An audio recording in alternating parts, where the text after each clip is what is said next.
Alright, welcome back to another JTgatoring video. So, as you can tell by the title, this is going to be a little bit fun. We are going to play with fiberglass poles. So with this, we are going to be doing a sort of like a DIY power pole anchor type of deal. So, if you know, it can be pretty expensive getting a power pole. You don't really need it, but it is definitely very convenient. So what I have here is a fiberglass rod. What this rod is just a plain 3/4 inch fiberglass rod. So I went online, did some research, and found a company called MGS, Max Gain Systems. They make a small DIY kit for you to build this anchor system with. So the size that they come in is 1/2 inch, 5/8, 3/4, and 1 inch. Those are the 4 main sizes that you can do. I have those sizes here so we can check them out. And they also come in 3 different colors. I decided to go with the white because if I drop it in the water, then I should be able to see it a lot easier than black or camo. And yes, their other colors is black or camo.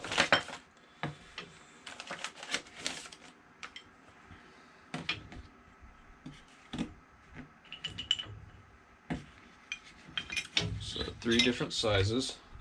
See if I can orientate them so that you can see. Just like that.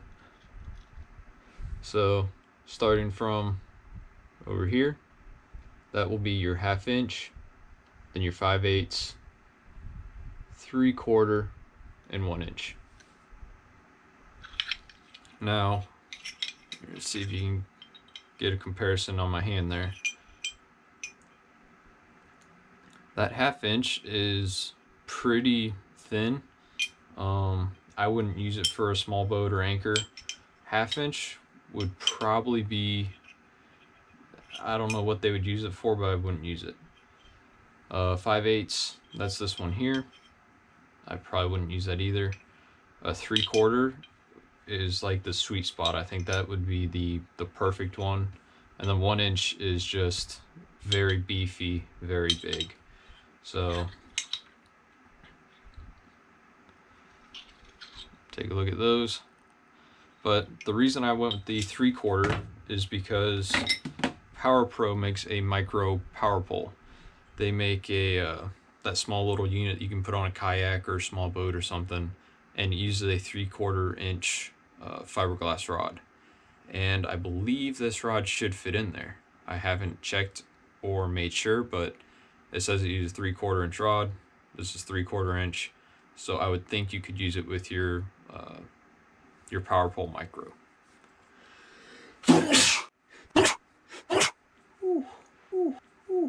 All right, so just to show you the different colors, we do have black, white, and camo. You can see that a little bit.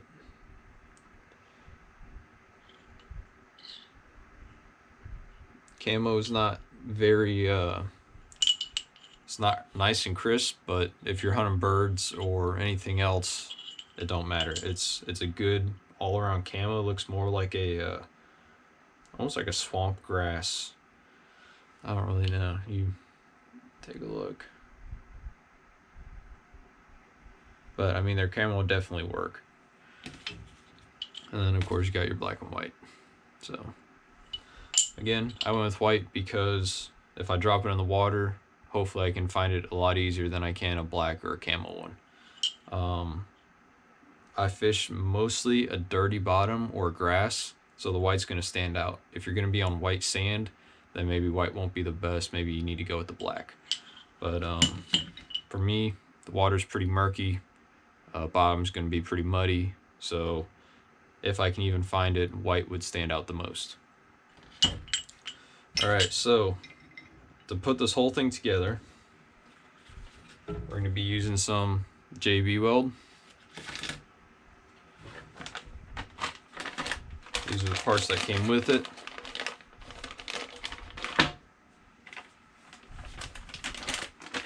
Some more parts. So there is many different sizes, kits, assortments, options that you can do. There's the cheapest, simplest one is $37, and that is one 8-foot long piece that comes with a tip and a handle. So your handle is this T handle. Give you a white clear background so you can see it. So a nice handle. And then you come with a stainless steel tip.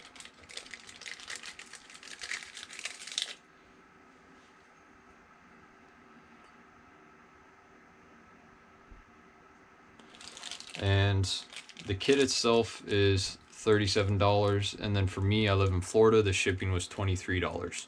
So give or take $50 to $60 would be your price for a 8-foot stick it in the ground anchor pole. And then I also got a all-out kit. That is a 14-foot, I believe. It is one 8-foot rod, one 2-foot rod, and one 4-foot rod. So yeah, 14-foot. And the thing is that it's modular, so you can keep it 8-foot. If you need it more, you add on that 2-foot or that 4-foot section, so you get a little bit more reach. Stick it down. If it's still not enough, then you can add on that extra 2 or 4 foot, whatever you need to. One thing to keep in mind is that it is an 8-foot rod. You're probably going to be sticking it in the ground about a foot, maybe 2 foot, depending upon how soft or how thick it is. And then your depth of water, and then you're also going to need to tie it off to your boat, so you need a little bit sticking out of the water. So 5 foot, you stick 2 foot in the sand, and you have 1 foot above the water, and that's not including any waves that may be bouncing. So 5 foot may be the max for comfortably average for an 8-foot rod.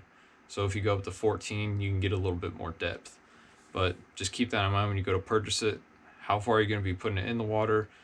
How deep is the water? And then how much do you want above the water line to tie to your boat, or however you're going to secure it to your boat.